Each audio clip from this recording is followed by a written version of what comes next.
Mandawi City Hall gustong masugda na ang pagpatuman sa pagpabutang ug underground sa mga linyas kuryente ug ubang utilities usa kini sa naamguhan human sa pagigo sa bagyong Odette. Adunay live report si Nico Serino. Nico.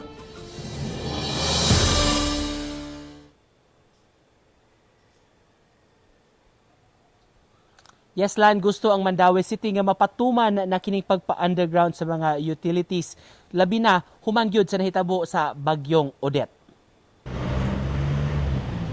Sa pagkusukuso sa hangin dala ni bagyong Odette niadtong Disyembre, wala makalikay ang mga poste nga gikutayan sa linya sa kuryente ug mga kable sa telecommunication companies. Ubay-ubay gyud ang wala kasugakod ug nangatumba ilabi na dinhi sa Metro Cebu area. Gumikan niini, apektado ang serbisyo sa power companies ug telcos. Lakip ang Mandawi City sa nakasinati ning maong suliran, mao nga karon buot ang syudad nga maaksyonan na kini. Nakigtigom sila sa mga utility providers ug gituki ang kabahin sa hangyo nga mabutang na underground ang ilang mga linya. Mas maayo kuno kini aron kun may katalagman nga moabot, dili daling maapektuhan ang ilang serbisyo susama sa pipila ka semana nga nawad-an gyud og supply sa kuryente. Kita na to ron ang importansya ana kay mas lesser ang damage nga mahitabo ug mas paspas mabalik ang kuryente kung naa sa underground ang cable. Tuig 2020 pa giaprubahan sa Konseho sa Mandawi ang ordinansa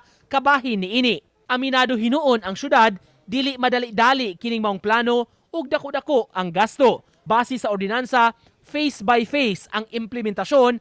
Unahon lang una ang mga planned urban development o business areas ay pa mupadayon sa residential communities. In fact, during our public hearing, nitunga na sila diri tanang utilities, and they are very amenable to that. It's not impossible, and the benefits will outweigh the inconvenience. Padayon pa namong gikuhaan sa ilang reaksyon ang mga utility providers kabahin ining hangyo sa dakbayan ug wa pa sila muluwat og pamahayag.